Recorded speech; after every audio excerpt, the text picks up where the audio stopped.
Pandemi COVID-19 memberikan kontraksi tajam bagi perekonomian Bali. Pada triwulan keempat 2020, kontraksi mencapai 12,21% YoY.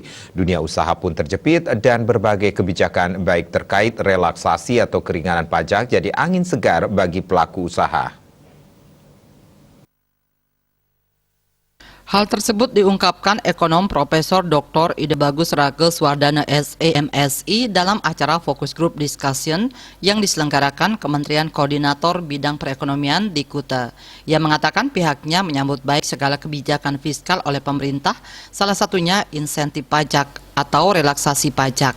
Ada beberapa hal yang diberikan terkait relaksasi penundaan termasuk bantuan bagi UMKM. Jika memungkinkan, kebijakan tersebut lebih diperluas mengingat masa pandemi COVID-19 belum bisa dipastikan kapan berakhir, sehingga kebijakan bisa tepat sasaran dan langsung dinikmati bagi yang terdampak. Dunia usaha saat ini sedang terjepit, terlebih sektor pariwisata di Bali. Menurutnya, kebijakan relaksasi pajak ini sangat luar biasa dan menjadi angin segar bagi pengusaha di Bali. Insentif perpajakan di Bali juga jadi harapan agar dunia usaha tidak terpuruk pasca pandemi dan perekonomian Indonesia bisa tetap stabil. Menurutnya, kebijakan pelonggaran pajak merupakan langkah yang tepat sebab dalam situasi sekarang dibutuhkan relaksasi pajak baik bagi perseorangan maupun badan.